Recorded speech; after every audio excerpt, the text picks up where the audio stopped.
کاتێکدا پێویست دەکات کە گرێی ڕەحمەکە لەگەڵ ئەو گرەیە بۆ خاتوونەکە لا ببرێ بە نەشتەرگەری. هەموو گرێت ڕەحم پێویست ناکە بەلابردن بە نەشتەرگەری.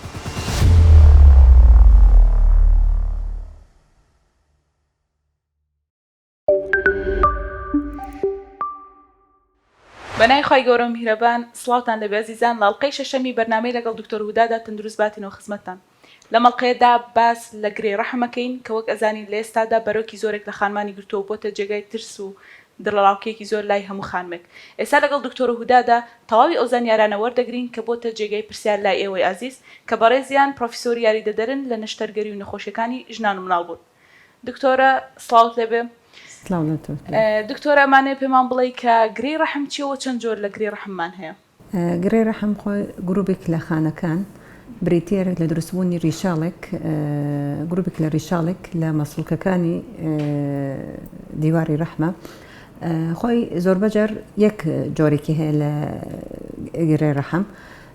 شوێنەکانی یە لە ناو پۆشی نزیک ناوپۆشی ڕەحمەکە ئەبێتەوە، یە لە ناوڕاستی دیواری ڕەحمەکە ئەبێتەوە، یە لە نزیکی دیواری دەرەوەی ڕەحمە ئەبێتەوە، یە احتیمالێکی هەبێتەوە لە شوێنێکی دەرەوەی ڕەحم ئەبێت، یە هەر شوێنێکی بێتەوە مەتەلەن لەسەر ملی ڕەحم ئەبێتەوە، یە احتیمالێکی هەیە لە نزیکی هێلکەدانی ڕەحم هێلکەدانێکی ئەبێتەوە، احتیمالێکی زۆر دەگمەنێک ئەبێت مەتەلەن لە 1001ەوە ئەبێتەوە بە ژێرپەنجە ئەو گرێی ڕەحمەکە.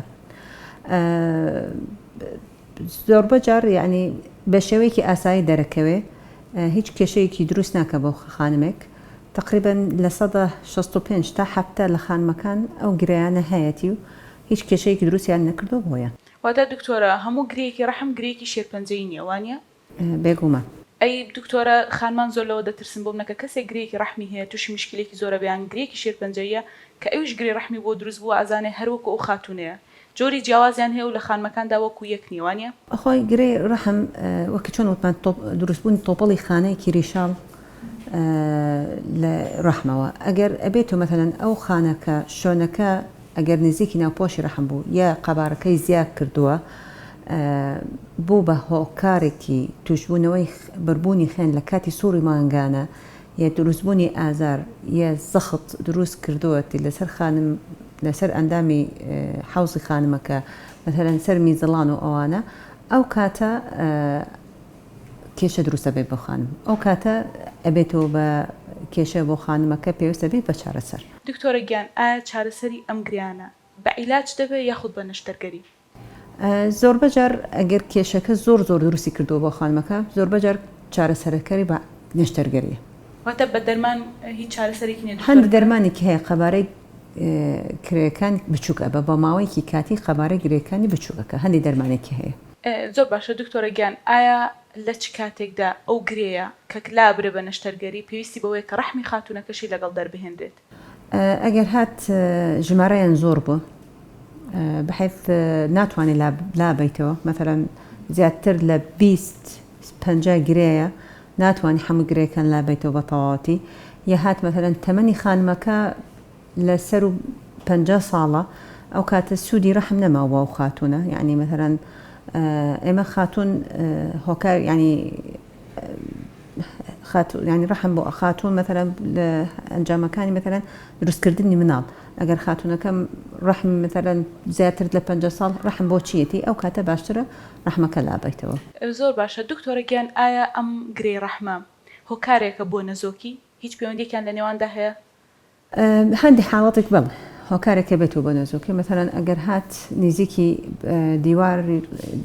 دیوار ڕەحم یا بۆڕی هێلکەدانی بۆڕی ڕەحمەکانی قەپاتی کردووە، یا ئەگەر بە شێوەیەکی زۆرە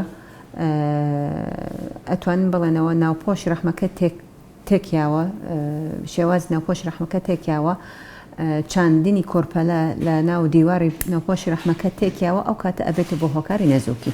دکتۆرە گیان، بە حکمیەوەی کە من لە نزیکەوە ئاگاداری تۆم زۆرێک لە کەیسە قورس و ئاڵۆزەکانی لابردنی گرێی ڕەحم و لابردنی ڕەحمەکە لەگەڵیدا لە شارە جیاوازەکانی کوردستانەوە دێن بۆ لای تۆ وەکو دکتۆرێکی ژنان و مناڵبوون چ ڕێنمایەکی تێ بۆ خانمانێک کە هەم گرەیەکی ڕەحمیان هەیە و لێیە ترسن، هەمیش ئەوانەی کە نیانە وەکو خۆپارێزی یەک وەکو پشکنینێکی پێشوەختە، تۆ ڕێنمایی چێ بۆیان؟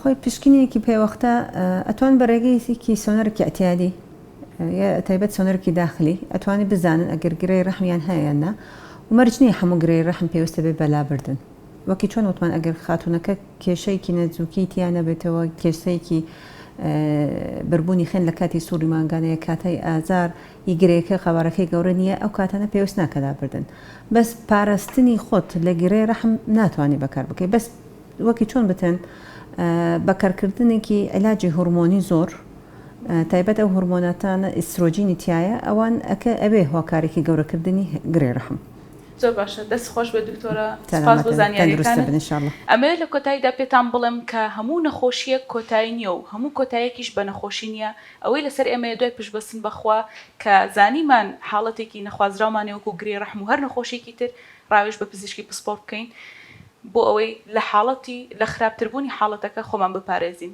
تاڵقی دات و تەوەرێکی تر بەخواتان نسپێرم خواتان لەگەڵ سمارت وەرچەرخانە